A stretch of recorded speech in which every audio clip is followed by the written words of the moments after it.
Hi guys, ఈ రోజు మనం కొత్త సిరీస్ స్టార్ట్ చేద్దాం. ఈ సిరీస్ పేరు గోస్ట్ డాక్టర్. ఇది కొరియన్ డ్రామా. చాలా ఆసక్తికరంగా ఉంటుంది. దీని IMDb రేటింగ్ 8/10. ఇక ఆలస్యం చేయకుండా మొదటి పార్ట్ లోకి వెళ్దామా?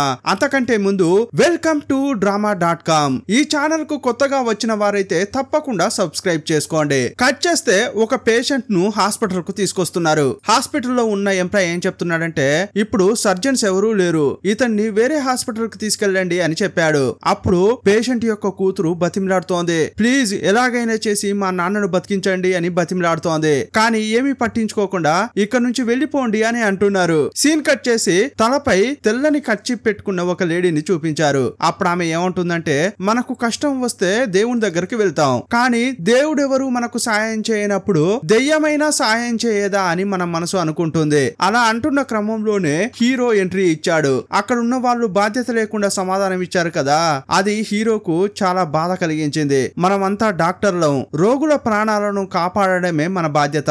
బయటకు వెళ్లబోతున్న స్ట్రెచర్ ను పట్టుకుని లాగాడు. ఆ తర్వాత స్ట్రెచర్ వైపు చూస్తున్నాడు. అప్పుడు హీరో యొక్క కళ్ళు గోల్డెన్ కలర్ లోకి మారుతున్నాయి. చూస్తే గోస్ట్ కళ్ళలాగా ఉన్నాయి. ఇప్పుడు 12 సంవత్సరాల తర్వాత చూపించారు. హాస్పిటల్లో ఉన్న లేడీ పిల్లలకు దెయ్యం కథ చెప్తోంది. అప్పుడు ఒక పిల్లాడు ఏమంటున్నాడంటే, దయ్యం లేదు, గియ్యం లేదు, దయ్యం అంటూ మమ్మల్ని మోసం చేయాలని చూస్తున్నావా అని వెళ్ళిపోతున్నారు. అప్పుడు ఆ క్లీనర్ లేడీ, ఏంట్రా ఎంత చెప్పినా వీళ్ళు నమ్మట్లేదే అనుకుంటోంది. ఇదే టైంలో హీరో టిప్ టాప్ గా రెడీ అయ్యి హాస్పిటల్ కు వస్తున్నాడు. ట్రైనింగ్ తీసుకున్న ఈ హాస్పిటల్ లోనే హీరో పెద్ద హార్ట్ స్పెషలిస్ట్ డాక్టర్ అయ్యాడు. ప్రొఫెసర్ గా విద్యార్థులకు పాఠాలు కూడా బోధిస్తుంటాడు. ఈ హాస్పిటల్ కు ఇంటర్న్షిప్ కోసం కొంతమంది వచ్చారు. వాళ్ళంతా హీరోను చూస్తూ, ఈయనే ప్రొఫెసర్ చా, ఆపరేషన్లను దయ్యం పట్టినట్లు చేస్తుంటాడు, గొప్ప డాక్టర్ అని మాట్లాడుకుంటున్నారు. అప్పుడు ప్రాణాలతో పోరాడుతున్న ఒక పేషెంట్ ను తీసుకొస్తున్నారు. ఆ పేషెంట్ ను హీరో కూడా గమనించాడు, కానీ ఏమీ పట్టించుకోకుండా హాస్పిటల్ లోపలికి వెళ్తున్నాడు. ఇంకోవైపు ఇంటర్న్షిప్ కోసం స్టూడెంట్స్ వచ్చారు కదా, వాళ్ళు ఇంకొంతమంది డాక్టర్లు ఆ పేషెంట్ ను లోపలికి తీసుకెళ్లారు. ఆ పేషెంట్ యొక్క కండిషన్ చాలా సీరియస్ గా ఉంది. అప్పుడు ఇంటర్న్షిప్ కోసం వచ్చిన ఒక అమ్మాయి వేగంగా హీరో దగ్గరకు వెళ్ళింది. త్వరగా రండి, అక్కడ ఒక పేషెంట్ ప్రాణాలతో పోరాడుతున్నాడు, రా అని పిలుస్తుంటే, అప్పుడు హీరో ఆమెను చూస్తూ, నువ్వు ఇంటర్న్షిప్ కు వచ్చిన అమ్మాయివే కదా, ఒక ప్రొఫెసర్ కు నువ్వు ఇలాగే గౌరవం ఇస్తావా, ఇదేనా నీ పద్ధతి అని అంటుంటే, అప్పుడు ఆ అమ్మాయి, అయ్యో డాక్టర్ అటువైపు చూడండి అని అంది. హీరో ఆ ఎస్కలేటర్ లో కింద పడబోయాడు. హీరో తమాయించుకుని లేచాడు. అతన్ని చూసిన ఆ అమ్మాయి, సారీ సార్, ఏదేమైనా కూడా ఇప్పుడు మనకు టైం లేదు, రండి అని లాక్కెళ్తోంది. అప్పుడు హీరో, ఇదిగో చూడమ్మా, నేను ఊరికే ఎమర్జెన్సీ కేసులు అన్ని చూడను, నేను హాస్పిటల్ లోపలికి వచ్చేటప్పుడే ఆ పేషెంట్ ను చూశాను, ఆ పేషెంట్ బతకడానికి ఛాన్సే లేదు, 1% బతికే ఛాన్స్ ఉన్నా కూడా నేను ట్రీట్మెంట్ ఇస్తాను, కానీ అతనికి ఆ ఛాన్స్ లేదు కాబట్టి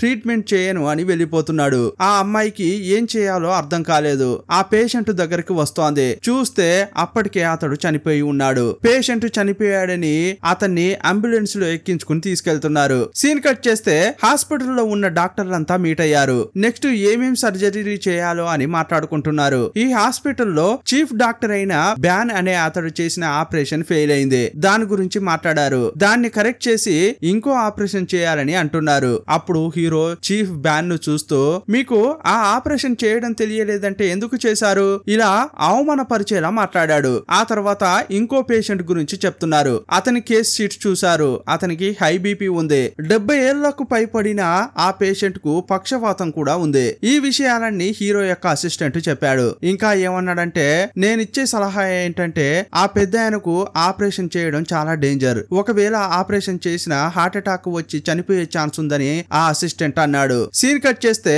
చీఫ్ ను అందరి ముందు అవమానపరిచేలా హీరో మాట్లాడాడు కదా, అందువల్ల బ్యాన్ కు కోపం వచ్చి అక్కడున్న గోడను కొట్టాడు. నాకు బాగా తెలుసు, కావాలనే అతడు నన్ను అవమానపరిచాడు, చీఫ్ అని కూడా మర్యాద ఇవ్వట్లేదు, నీకుందిరా ఈ రోజు అనుకుంటా వెళ్ళిపోయాడు. ఇంకోవైపు హీరో యొక్క అసిస్టెంట్ డాక్టర్ చాలా సంతోషపడుతున్నాడు. అతన్ని చూసిన హీరో, ఏమైంది నీకు, ఏదైనా సమస్య అని అంటున్నాడు. మిగతా అసిస్టెంట్లు ఏం చెప్తున్నారంటే, ఈ రోజు మన గ్రూప్ లోకి కొత్తగా ఒక అబ్బాయి రాబోతున్నాడు, ఇకపై ఇతని పనంతా కూడా ఆ జూనియర్ డాక్టర్ చూసుకుంటాడు, అందువల్లే ఇతడు ఇంత సంతోషంగా ఉన్నాడు సార్ అని చెప్పారు. ఆ తర్వాత ఒక డాక్టర్ ను చూస్తూ, ఏంటి నీ ముఖం ఇలా ఉంది, ఉదయం ఒక పేషెంట్ చనిపోయాడే అందువల్లే ఇలా ఉన్నావా అని హీరో అడిగాడు. అవును సార్, అదేనా మీకు తెలుసు అని అంటుంటే, ఆ పేషెంట్ వచ్చేటప్పుడే నేను చూశాను. అతన్ని 30 నిమిషాలు లేటుగా తీసుకొచ్చారు. ఎలాగూ అతడు బతకడని నాకు ముందే తెలుసు. అందుకే ట్రీట్మెంట్ స్టార్ట్ చేయలేదని చెప్పి హీరో వెళ్లిపోయాడు. హీరో వెళ్తుంటే కాన్ఫరెన్స్ రూమ్ కి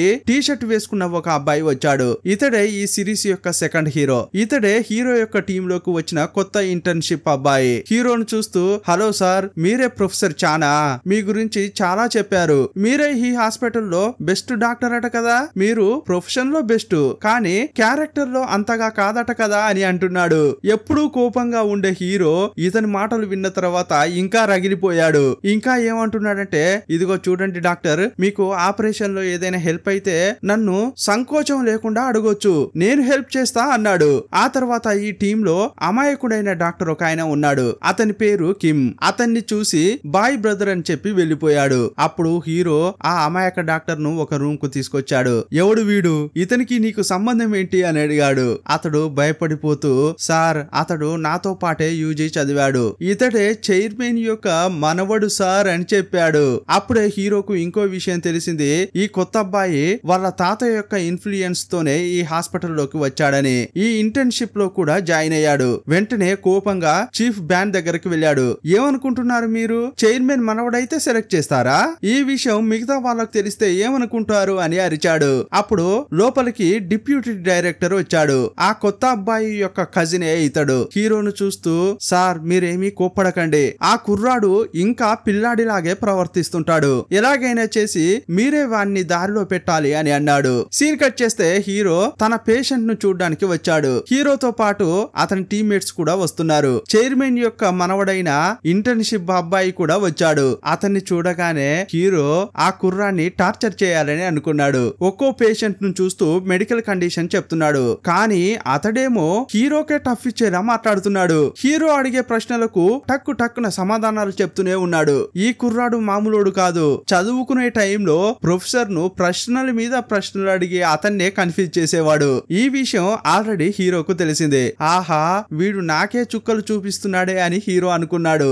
ఇక వీణ్ణి ఊరికే వదలకూడదనుకున్న హీరో, ఇదిగో చూడు, ఇక్కడ ఉన్న పేషెంట్ అని అందరినీ నువ్వే చూసుకోవాలి, జాగ్రత్తగా చూసుకో అన్నాడు. ఆ తర్వాత అక్కడ ఉన్న ఒక కోమా పేషెంట్ ను హీరో చూశాడు. ఆ పేషెంట్ ను చూస్తూ హీరో ఏమంటున్నాడంటే, ఇంకా ఇక్కడ ఎందుకు పెట్టారు, వీరు కళ్ళు తెరిచేది ఎలాగూ లేదు, ఖాళీ చేస్తే ఒక బెడ్ అయినా మిగులుతుంది కదా అన్నాడు. ఆ మాటలు విన్న ఈ సెకండ్ హీరో, ఇదిగో చూడండి, ఒక డాక్టర్ తన పేషెంట్ గురించి ఎప్పుడు ఇలా మాట్లాడకూడదు, వాళ్ళను బతికించే ప్రయత్నం చేయాలి అనగానే హీరోకు సర్రున కోపం ఎక్కింది. పేషెంట్లో 2 రకాలు ఉంటారు. ఒకరికి నా చేయి తగలగానే బాగవుతారు, ఇంకొకరికి ఎంత ట్రీట్మెంట్ ఇచ్చినా వాళ్ళు నయం కారు అని అన్నాడు. హీరో వెళ్లిపోయాడు. ఆ కుర్రాడు ఆ పేషెంట్లను చూస్తూ, మా డాక్టర్ అన్న విషయాలను మీరు మనసులో పెట్టుకోకండి, ఆయన జీనియసే, కాకపోతే కొంచెం క్రాకు అని అంటున్నాడు. ఆ తర్వాత ఇంటర్న్షిప్ అమ్మాయిని కలవడానికి వెళ్ళాడు. ఆల్రెడీ వీరిద్దరికి పరిచయం ఉంది. వీళ్ళిద్దరూ టీ తాగుతూ ఇంతకు ముందు కలిసి చదువుకున్నారు కదా, ఆ విషయాల గురించి మాట్లాడుకుంటున్నారు. అప్పుడు ఆపరేషన్ థియేటర్ కు రావాలని ఈ కుర్రాడికి కాల్ వచ్చింది. ఆపరేషన్ చేయడం కోసం హీరో అతని టీం వచ్చింది. హీరో చేస్తున్న ఆపరేషన్ చూడడం కోసం చాలా మంది ఇంటర్న్షిప్స్ వచ్చారు. హీరో చేసే ఆపరేషన్ ను ఇంటర్న్షిప్ అమ్మాయి చాలా సీరియస్ గా చూస్తోంది. హీరో ఆపరేషన్ చేస్తూనే తన అసిస్టెంట్లకు ఇప్పుడు ఏమేమి చేశానో చెప్పమని అన్నాడు. ఒక్కొక్కరు అన్ని చెప్తున్నారు. అదే ప్రశ్న ఆ కుర్రాన్ని కూడా అడిగాడు. అతడు కూడా టక్కున సమాధానం చెప్పాడు. అప్పుడు హీరో ఏమనుకుంటున్నాడంటే, వీడు థియరీలో చాలా స్ట్రాంగ్ గా ఉన్నాడు, కానీ ప్రాక్టికల్ గా వీడు వీక్ గా ఉండి ఉంటాడు అని హీరో అంచనా వేశాడు. అందువల్ల అందరి ముందు ఆ కుర్రాన్ని అవమానపరచాలనుకున్నాడు. నువ్వు ఆపరేషన్ చేయి చూద్దాం అన్నాడు. అతడు కూడా వెనక ముందా ఆడుతున్నాడు. అతని చేయి వణుకుతోంది. చేయి వణుకుతుంటేనే కత్తిని చేతుల్లోకి తీసుకున్నాడు. ఇక ఆపరేషన్ చేస్తాడు అని అనుకుంటే చివరకు నా వల్ల కాదు, నేను చేయలేను అన్నాడు. ఆ తర్వాత హీరో ఆపరేషన్ చేసి బయటకు వచ్చాడు. అక్కడ ఉన్న ఇంటర్న్షిప్ వాళ్ళంతా కూడా హీరోను చూస్తూ చప్పట్లు కొట్టారు. అప్పుడు హీరో ఆ కుర్రాన్ని చూస్తూ, మీరు వీడి లెక్క కావద్దు, పుస్తకాలు చదివితే సరిపోదమ్మా, ప్రాక్టికల్ గా కూడా నైపుణ్యం కలిగి ఉండాలి అని అతన్ని అవమానపరిచేలా మాట్లాడాడు. ఆ మాటలు విని ఆ అబ్బాయి కొంచెం ఇబ్బంది పడ్డాడు. సీన్ కట్ చేస్తే హీరో ఇంట్లో ఉన్నాడు. తన గురించి తానే పొగుడుకుంటూ తను పెంచుకుంటున్న ఉడతకు చెప్తున్నాడు, ఈ రోజు నన్ను అవమానపరిచిన ఒకన్ని నేను అవమానపరిచాను, అందరి ముందు వాడికి గాలి తీసేసా అని చిన్న పిల్లాడిలాగా ఉడతకు చెప్తున్నాడు. మరుసటి రోజు హీరో హాస్పిటల్ కు వచ్చాడు. అప్పుడు ఆ కుర్రాడు కూడా హీరో స్టైల్లో డ్రెస్ వేసుకుని వచ్చాడు. హీరో దగ్గరికి వచ్చి మాట్లాడుతున్నాడు.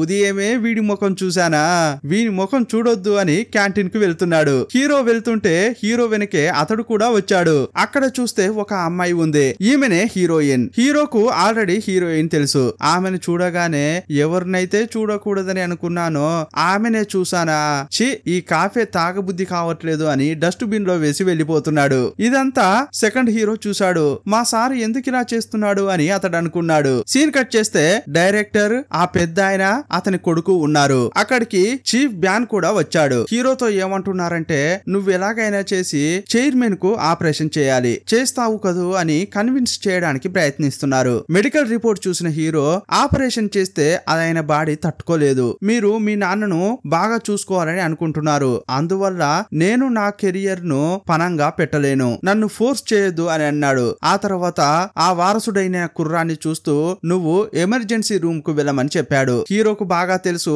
ఎమర్జెన్సీ రూమ్ లో పనిచేయడం అనేది చాలా కష్టమని. హీరోను ఎదిరించి ఆ కుర్రాడు ఏమీ మాట్లాడలేకపోయాడు. నవ్వుకుంటూనే అక్కడికి వెళ్ళాడు. అక్కడున్న ఇంటర్న్స్ వాళ్ళందరికీ పర్ఫ్యూమ్ ఇచ్చి నవ్వుకుంటూ మాట్లాడుతున్నాడు. అక్కడికి వచ్చిన ఇంటర్న్షిప్ అమ్మాయి ఇతనికి నేను ట్రైనింగ్ ఇస్తా అంది. ఇప్పుడు ఈ వారసుడు ఇంటర్న్షిప్ అమ్మాయి చెప్తున్నట్లుగా ఒక పేషెంట్ కు డ్రెస్సింగ్ చేస్తున్నాడు. సడన్ గా అతడు బిగ్గరగా అరిచాడు. దెబ్బలు తగిన అతడేమో నిబ్బరంగా కూర్చున్నాడు. కానీ డ్రెస్సింగ్ చేస్తున్న ఈ కుర్రాడేమో అరిచాడు. ఇదంతా గమనించిన ఇంటర్న్షిప్ అమ్మాయి అతన్ని తోసేసి ఈమె డ్రెస్సింగ్ చేసింది. ఇంకోవైపు 70 ఏళ్ల చైర్మన్ హీరోను కలవాలని అన్నాడు. అప్పుడు హీరో వచ్చాడు. అక్కడ హీరోయిన్ కూడా ఉంది. ఆ చైర్మన్ ఏమంటున్నాడంటే, ఈమెనే నా కూతురు అని పరిచయం చేశాడు. ఇంతకు ముందు వరకు ఎవరు చెప్పినా ఆపరేషన్ చేయను అని అన్న హీరో హీరోయిన్ చూడగానే కోపంగా నేను ఈ ఆపరేషన్ చేస్తా అన్నాడు. అప్పుడు హీరోయిన్ హీరో బయటకు వచ్చాక అతన్ని చూస్తూ మాట్లాడుతోంది. నువ్వు చాలా పెద్ద డాక్టర్ అయ్యావు, ఈ ఆపరేషన్ చాలా కష్టమైందని నాకు తెలుసు, ఇలా సాఫ్ట్ గా మాట్లాడుతోంది. అప్పుడు అతడు, ఏంటి 12 ఏళ్ల క్రితం చూసిన ఇంటర్న్షిప్ లో ఉన్న చా అని అనుకున్నావా నన్ను? నువ్వు ధనవంతుడైన నాన్నను చూసుకుని నన్ను వదిలి వెళ్ళిపోయావు, కానీ నేను అలా కాదు. ఇలా ముఖం కొట్టేసినట్లే మాట్లాడి వెళ్ళిపోయాడు. ఆ తర్వాత 12 ఏళ్ల క్రితం జరిగింది గుర్తు చేసుకుంటున్నాడు. హీరో హీరోయిన్ ఆ టైంలో లవ్ చేసుకుంటున్నారు. ఒక రోజు సడన్ గా హీరోయిన్ చెప్పకుండా చేయకుండా అమెరికాకు వెళ్లిపోయింది. హీరోయిన్ కోసం అతడు చాలా వెతికాడు. చివరకు ఆమె డబ్బుకు ఆశపడి నన్ను వదిలి వెళ్లిపోయిందని తప్పుగా అర్థం చేసుకున్నాడు. అందువల్ల ఇప్పటి వరకు హీరోయిన్ పై అతడు కోపంగానే ఉన్నాడు. మరుసటి రోజు హీరో దగ్గరికి అతని టీం లోని వాళ్ళు వచ్చారు. సార్, ఈ ఆపరేషన్ చాలా కష్టమైంది, తప్పకుండా ఇది మీరు చేసే తీరాలా అని అంటున్నారు. ఇదిగో చూడయ్యా, ఇంకో 3-4 నెలల్లో నువ్వు ప్రొఫెసర్ కాబోతున్నావు. 4 ఏళ్లుగా నాకు అసిస్టెంట్ గా పనిచేసి నువ్వు ఇలా అడుగుతున్నావా?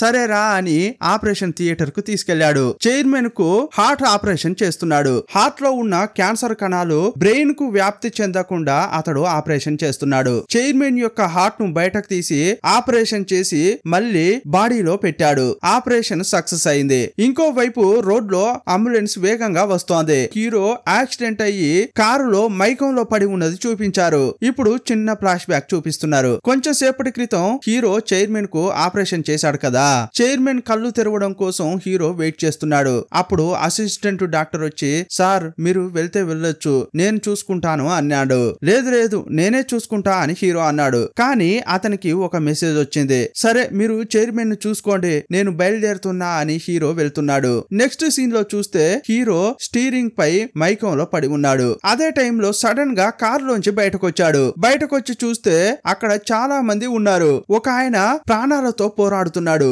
అప్పుడు హీరో, జరగండి జరగండి, నేను డాక్టర్ని, అతనికి వైద్యం చేస్తా అంటున్నాడు. పల్సు చూడడానికి చేయిని టచ్ చేయబోయాడు. కానీ ఇతడు చేయిని లేపలేకపోయాడు. అప్పుడే అతనికి అర్థమైంది అతని ఆత్మే కారు నుంచి బయటకు వచ్చిందని. అతని శరీరం కారు లోపలే ఉంది. అప్పుడు అంబులెన్స్ వచ్చింది. ఈ ఇద్దరిని అందులో వేసుకుని హీరో వర్క్ చేసే ఆ హాస్పిటల్ కి తీసుకెళ్లారు. హీరోను చూసిన ఇంటర్న్షిప్ అమ్మాయి, అయ్యయ్యో ఈయన మా డాక్టర్, ఆయనకు ఏమైంది, వెంటనే రూమ్ లోకి తీసుకురండి అని పిలిచింది. అప్పుడు హీరో యొక్క సోల్ కూడా శోకంగా హాస్పిటల్ లోకి వెళ్తోంది. కానీ అప్పుడు డ్యూటీలో ఉన్న డాక్టర్ కనిపించట్లేదు. అందరూ అతని కోసం వెతుకుతున్నారు. చూస్తే అప్పుడు డ్యూటీలో ఉన్నది ఎవర్రా అంటే సెకండ్ హీరోనే. అతన్ని చూడగానే హీరో, అయిపోయిందిరా ఇక నా పని, వీడికి ఎక్కడ ఆపరేషన్ చేయడం తెలుసు, ఇక చచ్చినట్లేరా అనుకుంటున్నాడు. అప్పుడు ఆ అబ్బాయి హీరోను పరీక్షించాడు. హార్ట్ లో ప్రాబ్లం ఉందని అన్నాడు. ఆపరేషన్ చేయాలి, వెంటనే థియేటర్ ను రెడీ చేయండి అన్నాడు. ఆ టైంలో సర్జన్స్ ఎవరు హాస్పిటల్లో లేరు. అందువల్ల ఇంటర్న్షిప్ డాక్టర్లే ఆపరేషన్ చేయాల్సిన పరిస్థితి ఏర్పడింది. ఇదంతా ఆత్మ రూపంలో చూస్తున్న హీరో అయ్యయ్యో వీళ్ళ నన్ను కాపాడేది, ఇక నా పని అయిపోయిందిరా అనుకుంటున్నాడు. అప్పుడు అంతా కూడా ఆ వారసుని చూస్తూ నువ్వే ఆపరేషన్ చేయాలి అంటున్నారు. అతడు కూడా వణికిపోతూనే కత్తి తీస్తున్నాడు. ఏంటి ఆపరేషన్ చేసేది వీడా? ఈ రోజు వీడు నన్ను చంపకుండా వదలర్రా అనుకుంటున్నాడు హీరో. వీడికి పుస్తకాలు చదవడం తప్ప ఇంకేమీ తెలియదే అని అరుస్తున్నాడు. అప్పుడు ఆ కుర్రాడు తప్పుడు ప్రదేశంలో కత్తిని పెట్టబోతున్నాడు. అయ్యయ్యో అక్కడ కాదురా, అక్కడ కత్తి పెడితే చస్తాన్రా అని హీరో అంటున్నాడు. టెన్షన్ తట్టుకోలేక హీరో అతని చేయిని పట్టుకున్నాడు. సడన్ గా హీరో యొక్క ఆత్మ ఆ కుర్రాడి శరీరంలోకి వెళ్ళింది. ఇదంతా అర్థం చేసుకున్న హీరో వెంటనే ఆపరేషన్ చేయడానికి సిద్ధమయ్యాడు. ఇప్పుడు ఆ వారసుడైన కుర్రాడు హీరో లాగే ప్రవర్తిస్తున్నాడు. హీరో ఆపరేషన్ చేయడానికి ముందు చేతులను రొటేట్ చేస్తాడు. ఇప్పుడు అచ్చం అలాగే అతడు కూడా చేస్తున్నాడు. ఇదంతా కూడా ఇంటర్న్ అమ్మాయి గమనించింది. తనకు తానే ఆపరేషన్ చేసి కాపాడుకోవాలని హీరో పోరాడుతున్నాడు. హీరో తన శరీరాన్ని కోసాడు. హార్ట్ కొట్టుకుంటుంటే చూసి తట్టుకోలేకపోయాడు. ఆ తర్వాత ఏం జరిగిందనేది ఇంకో పార్ట్ లో చూద్దాం. ఈ సిరీస్ కంటిన్యూ చేద్దామా వద్దా అనేది మీ అభిప్రాయాన్ని కామెంట్ బాక్స్ లో రాయండి. మరో వీడియోలో మళ్ళీ కలుసుకుందాం. అప్పటి వరకు బాయ్ బాయ్.